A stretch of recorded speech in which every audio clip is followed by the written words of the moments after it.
this is the exhibition right now, and as many of you know, my cargo bike that we call the Ladybug. These are excavations. This reflection upon works, both ceramics and painting, is entirely a contemplation of process. The process of making and the process of remembering.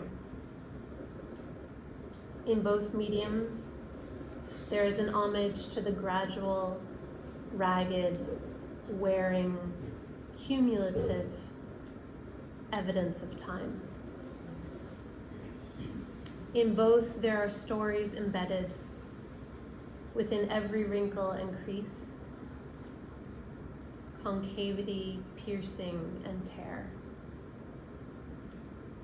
This talk is the narrative of those stories, my story, as a maker of objects small and large, as a collector of thoughts and things, stones and bones and questions, as a traveler and as a mother.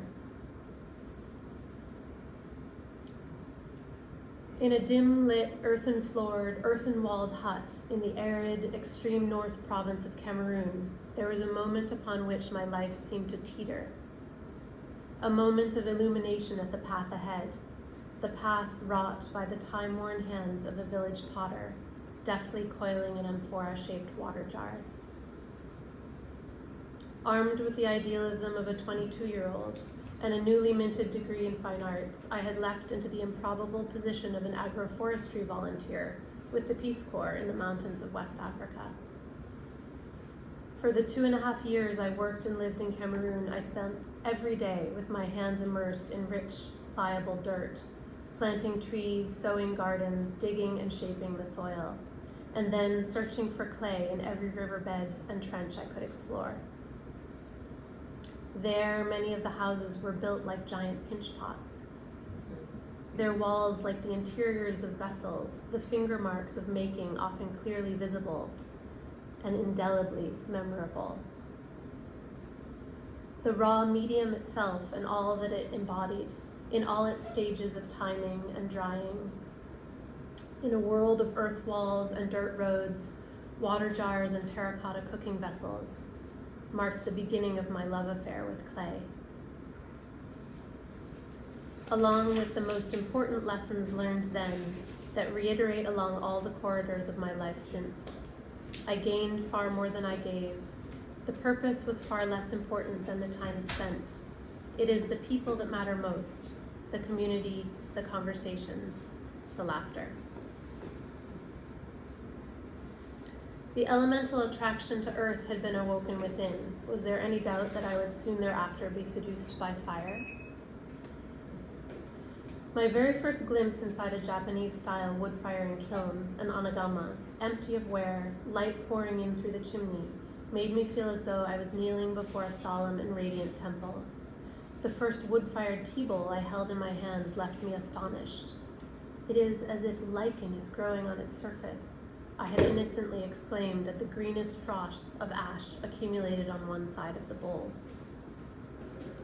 I swooned easily to the call of the flame. Since then, wood firing has become my meditation and my directive, my temple. There were many waypoints along the road of my peripatetic life before I would find my way to actually fire an anagama. From Xi'an, China, to Penland School of Crafts, where I did fire my first wood kiln, although a different style. From Portugal to Spain, to a first internship at a pottery in Connecticut, before my move to Taos, New Mexico, where I began at last to cut my teeth on fire. There, we built a kiln, and in doing so, we built community. From construction to firing, it was a modern-day barn raising, attracting the goodwill and hard work of an incredible cast of characters, potters and non-potters alike.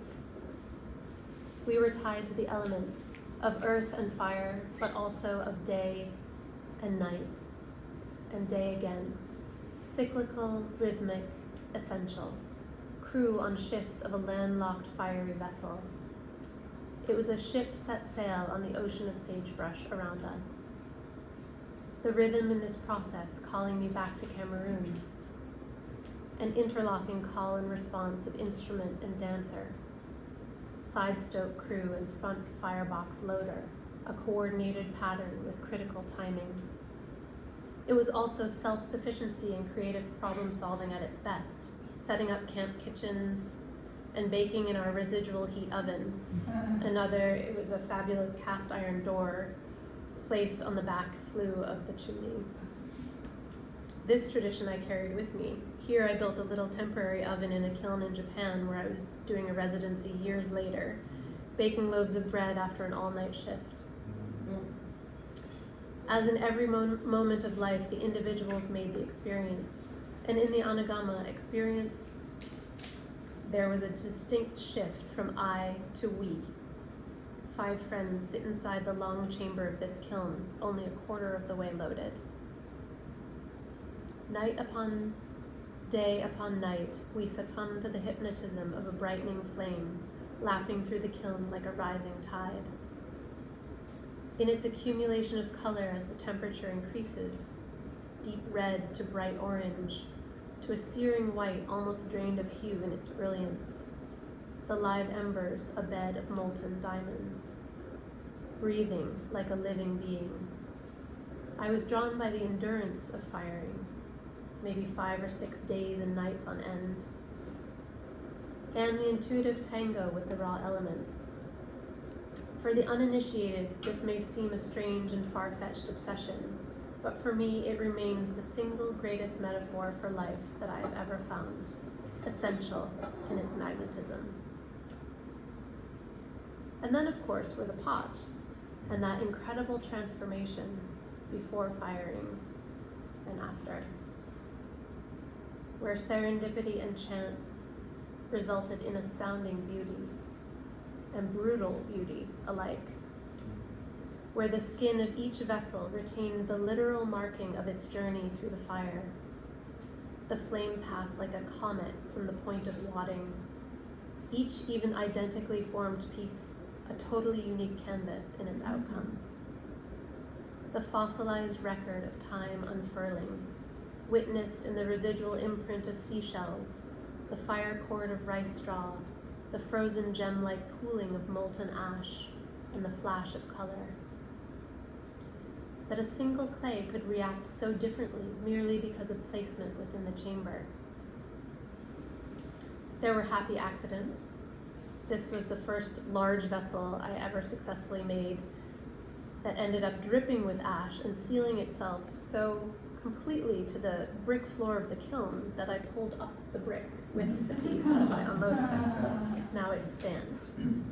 And there were disasters for those potters out there, learning the meaning of eutectic, which is the combination of 2 high fire materials when placed in combination create a lower temperature melt.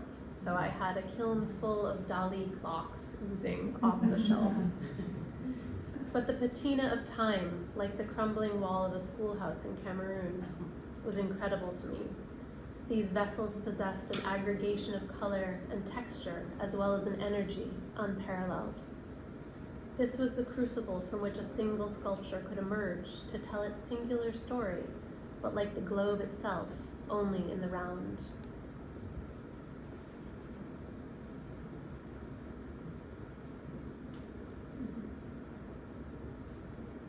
From the earliest works, the forms and vessels that I built were abstract reflections of the world I had experienced, unconscious visual references to countless details that had caught my eye in my many years of exploration and travel. There was a pattern to these stimuli, textures and motifs, shapes, outlines, images graven upon my reflections and recollections and translated into clay, the harvest of my young lifetime. A repetitive fascination with the curve of a headrest, the arc of a roofline, the silhouette of a structure, the bowed lintel of a doorway, brushwork that recollected bamboo forests, orchids, and the gnarled calligraphy of nature. Prayer flags standing like sentinels on the Tibetan plateau, terraced rice fields, and boat hulls all made their way in translation into my making process.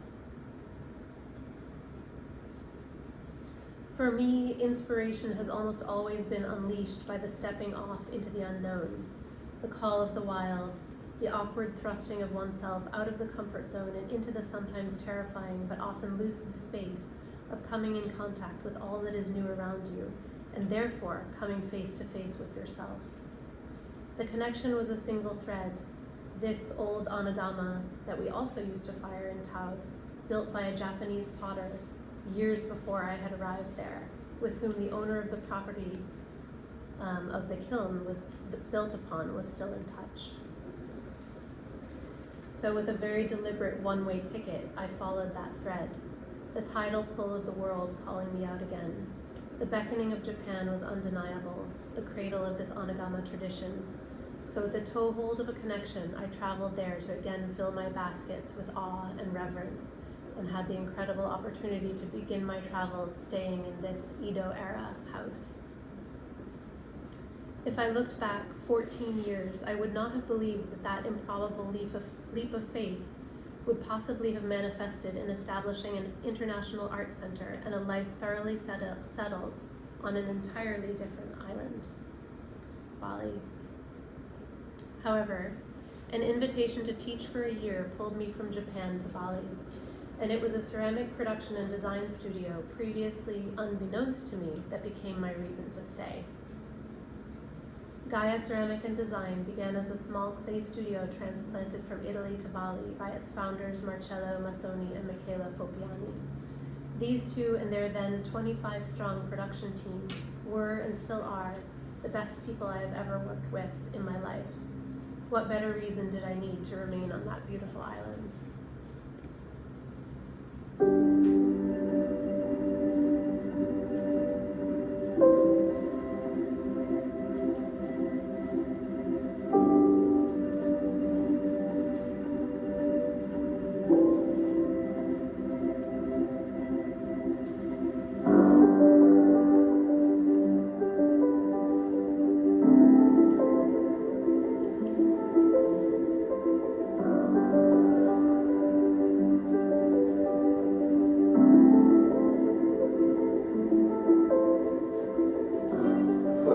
Not an easy period, but it was really fun for us. I mean, it was meeting this little house in the countryside. It was nice. And then after a few years, we started doing some classes also. And the idea it was to keep a little studio as a pottery studio, the one that we had in Italy before, just in a larger scale.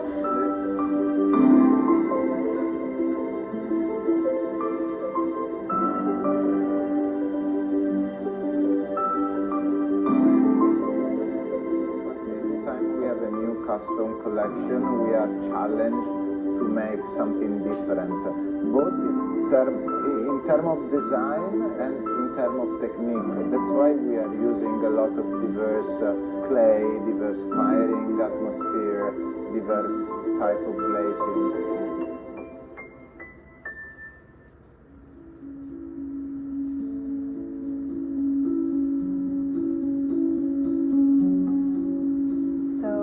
Say that this story involves not a little bit of serendipity and chance. And the first was in my meeting of Marcello and Michela. I had come to Bali in 2008 without knowing they existed at all, even though they were already 7 years running and very well established at that point. And we've been reaching out across the world to attract the best and most inspiring artists in every dimension of ceramics to come as instructors.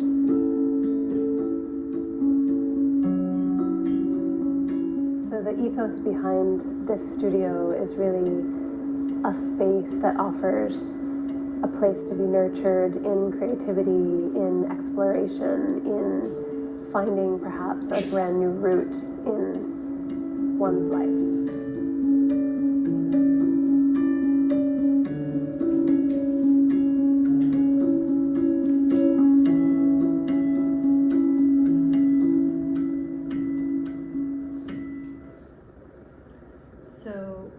The studio that began began literally with Marcello and Michaela and 2 neighbors to help them out, is now over 100 employees. And the Ceramic Art Center is the sister studio. In the past decade plus, Gaia Ceramic Art Center has become a true oasis in clay for people from all over the planet, nourishing the part of me that thrives on teaching, creating, sharing, and welcoming the world to my doorstep. And in this room right now, we have one of our resident artists and one of our studio interns. So happy to have them here. Way back, at its very inception, I had just one important condition upon taking on the directorship and steering its course. I said, I will return to take on this challenge if I can build an onigama. And so we did. Quite possibly the first ever in Indonesia, a tiny little turtle. With a mentor I had met on my return to Japan for a residency, plus the first ever crew, an amalgam of friends new and old from far corners of the world, we built with brick seconds salvaged from all over Indonesia and a traditional basket weave arch formation. Our little kura-kura, which means turtle, was born. And upon this altar, there were blessings aplenty for the inauguration of this living and thus spirit-filled hearth. This is a traditional Lacoste ceremony for any new building or endeavor on the island. And as well as before every single firing, ritual and ceremony surrounded this cycle of loading this tiny kiln and lighting it as a matter of course in Bali. A true tortoise, fired for just about 2 days and probably 13 times in the span of just a few years. Some works from those early days, a talisman stone found upon the coast of Japan, imperceptibly shattered into fragments like a poem, became poetry for me, the first of my shards. Each portion a vessel in and of itself, each line a portion of the whole. New sacrum forms began emerging and interacting with my painting works with a sort of compositional reference.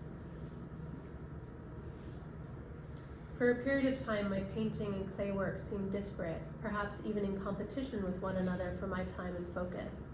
Distance between them was bridged by this very work. Harbinger, it was called, and it fulfilled its title. It was the first ever moment I merged the 2 mediums and began to apply clay directly to the canvas, discovering a fascinating crackle emergent on the surface akin to an aged fresco. With plentiful clay materials around me, a new direction was born in my 2-dimensional work, as soon combinations of clay slip, paper pulp, and PVA glue gave rise to increasingly sculptural canvases. Harkening back to those Edo-era walls, my paintings became more and more 3-dimensional and were given up to the impulsive character of wet clay drying on a taut frame, cracking that sometimes wreaked massive havoc on stretcher bars, overwhelming and intriguing me in equal measure. And similar in an abundance of ways to the ash accumulation and flame marks on the surface of a wood-fired vessel, one process began to inform the other. A genuine dialogue, painting with fire, painting with clay.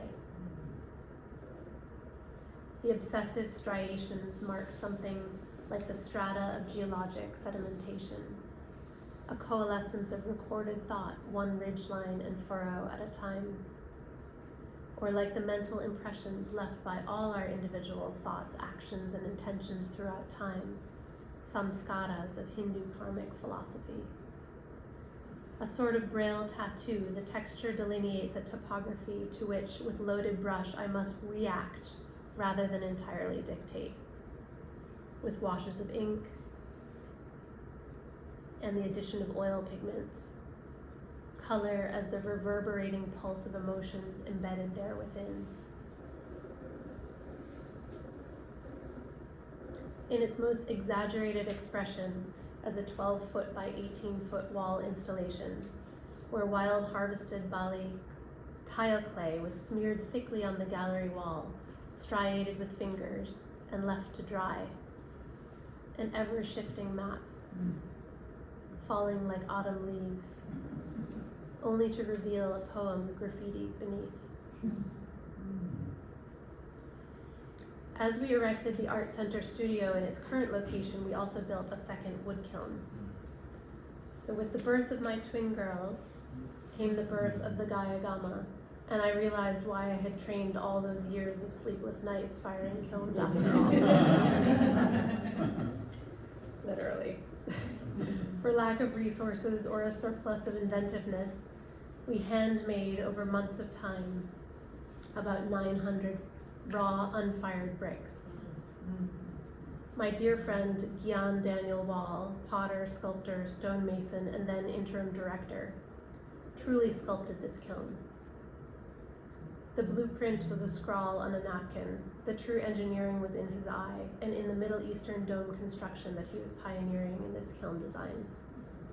It was a labor of love and a full-on dive into the material essence of this craft, inaugurated with resplendent Balinese offerings upon its hearth.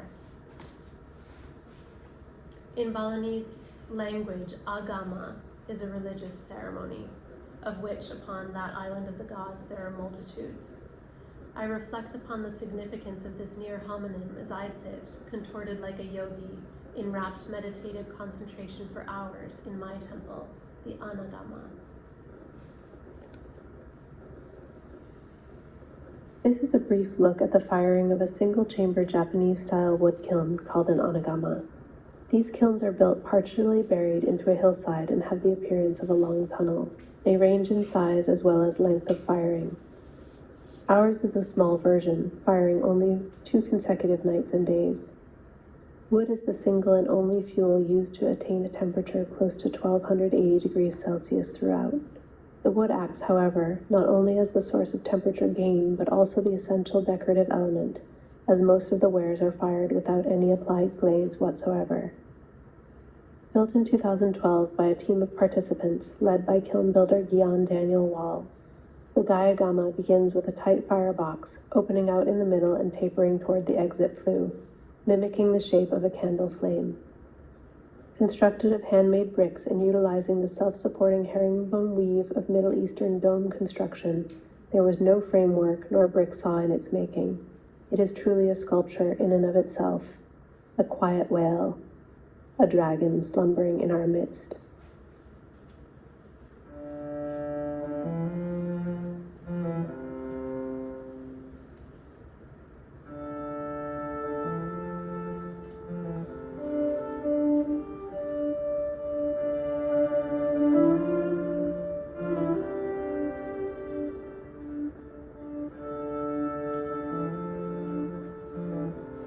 A long, slow walk through fire. A 2 to 3 day process, loading begins from the deepest point in the kiln and works toward the mouth. The placing of wares involves choices that are decorative as well as technical. This is the laying of boulders in a riverbed for what will soon be a raging torrent of flame pulled from the front firebox toward the exit flue and up the chimney. The fire depends upon natural draw, air drafting across the tall chimney in combination with the stepped rise of the kiln floor effectively pull the fire through the entire chamber. No forced air, fans, or mechanical components are utilized, just a keen understanding of raw elements in combination. The door is methodically sealed, brick by brick, once the final largest works are securely tucked into the firebox and the grate is laid. Many hands. This effort is collective, like a barn raising or a summit expedition. Each participant is as relevant as their works inside the kiln. Each is relied upon to complete the journey, to create the whole.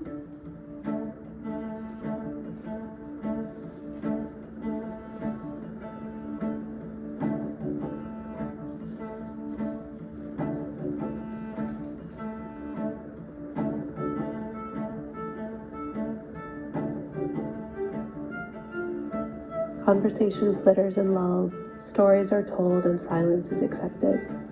Technical to trivial, there is a precious intensity of focus and a peculiar stillness of time in the intimate confines of the belly of the kiln.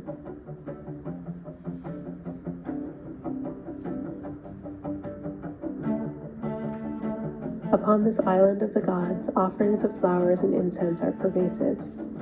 For almost any activity and certainly any hearth, a blessing is given. At this very moment, this is a recognition that the firing is not entirely in our hands. It is a letting go of ego, a humbling of oneself to ritual, a partaking in the phenomenal richness of the Balinese culture. With a mantra of surrender and a hope for great learning, the kiln is lit. Firing, firing, firing, night and day, and night and day and night. Activity is constant, feeding the fire's growing appetite, reading the pyrometer and recording temperature and observations, prepping wood, serving snacks, shifting shifts, on watch, like crew on a massive sailing ship. Stories, laughter, thoughtful quiet, coffee, all fuel our endurance for this marathon, this sweat lodge, this test of temperament and teamwork.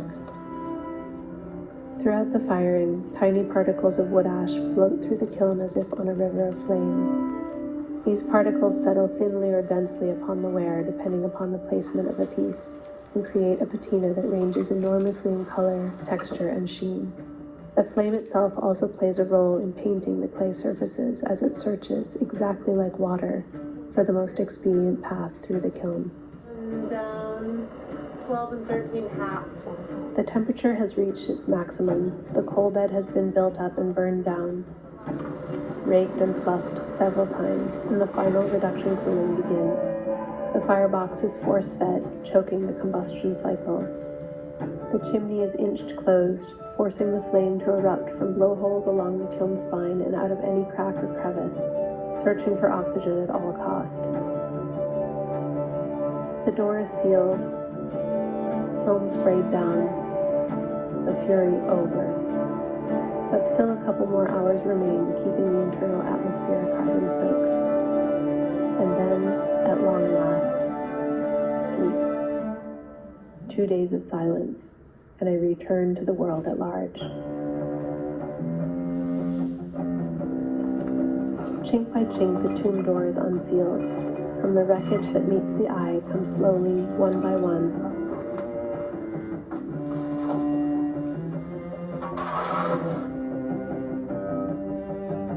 still pulsating the warmth of life. Gems, slick or encrusted, the flame path evident like a tattoo upon each surface.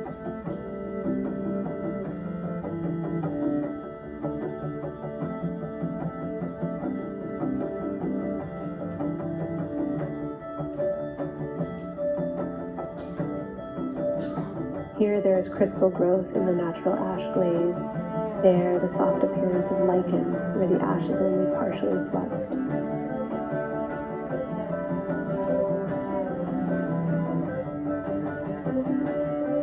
The sea of pots disgorged once again.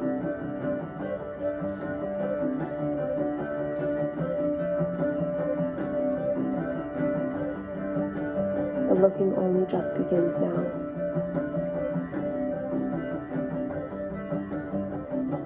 The variables involved in such a firing are many and only slightly controllable. It is precisely the enormous element of chance that intrigues and bewilders and intrigues yet again. And so, exhausted from sleeplessness and sweat loss, we walk away, perhaps one small vessel pouched in hand, the relic from this rite of passage, this alchemical communal marathon, this archaic, poetic forging of stone out of earth, meaning out of fire.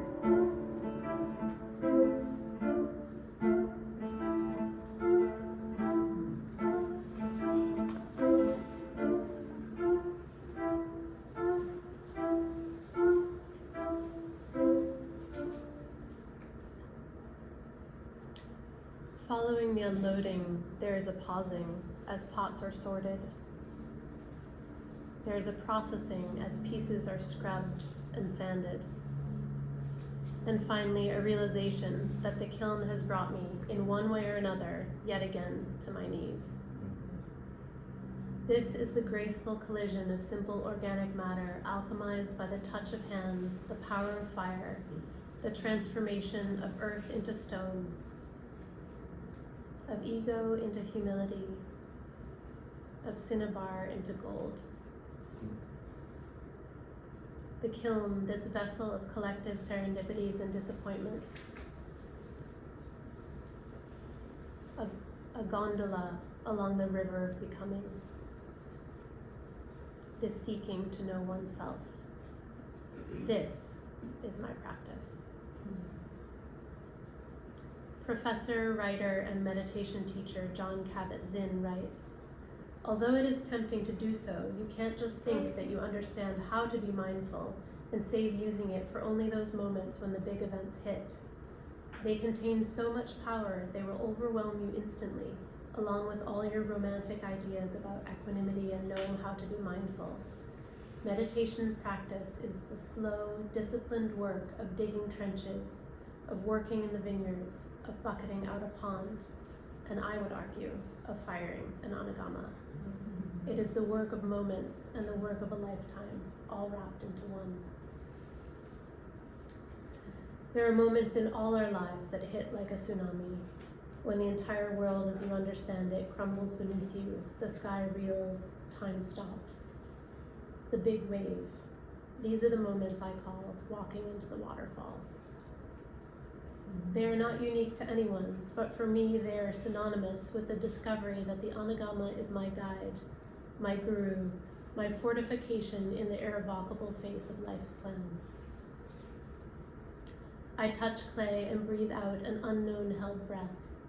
I crawl into my temple amongst a sea of pots and find both my sanctity and my sanctuary. Learning to risk everything, this is my finding center. And it is a story of resilience. The attainment of wholeness requires one to stake one's whole being. Nothing less will do. There can be no easier conditions, no substitutes, no compromises. We only ever make ourselves, it is all we know how to do. The sculptures I make possess a scale that belies their origination as shards, the kind lifted from the beach or hillside, dusted free of silt and sand, turned this way and that out of curious wondering, cupped in a palm, pocketed away for later evaluation. As if small souvenirs made precious by the repetitive worrying of fingers and the cyclic burnish of thought. Tracing veins of ancestry along the scars of a taut-skinned Celtic prow, a puncture of healing, a compass reading, and asking, where to? The noticed possibility of balance, infinitely heavy, precarious, powerful. The significance of light seeping through. Each piece is begun in miniature, a singular shape wrought quickly and viscerally with only a handful of fresh clay. Then turned on end, repositioned, reoriented, re-examined, and slowly, methodically enlarged. With scale in the physical grows weight in the figurative. Shards become relics, fragmented repositories of hopes repeated. Wistful reimaginings, prayers. For what do we do with deepest love or deepest fear other than turn it over and over in the palm of our minds, finding its beauty and caressing its form into something of talismanic power? Massive womb forms balance implausibly, nearly weightless. Refined slopes and concavities bump up against fiercely torn edges and perforated terrain. Elements juxtapose in deliberate contradiction. Roughness is reconceived in elegance. The paradox of beauty coaxed out of pain.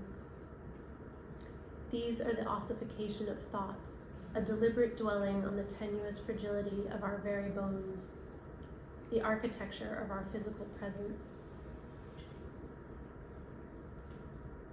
And the blink of time we each occupy these shores. They are literal bones, joints and vertebrae and body parts, fragmented and translated, until a simple curvature remains the last vestige of reference. A human archaeology. as an act of necessity and veneration, both personal and impersonal, both. These are a reminder of all that is ephemeral and how infinitely we try to defend against it. In this living metaphor, it has occurred to me that we are the rocks, as we are the river. We are the pots, and we are the current of flame, simultaneous. For both painting as well as wood firing, I have realized that the process itself, the very visceral act of creating, the challenge and the experimentation, are as significant to me as the final outcome. And so I ask you, what is it to hold or behold something precious of another, to be handed that person's worry stone, their amulet or relic, and to hold it in the grasp of your mind's eye, to witness all the stories that aggregate therein, to wonder at the collective essence of our narratives? Look closely. These are my bones, and yours, and our children's. They are a memento mori, a koan. These shards will outlast us all.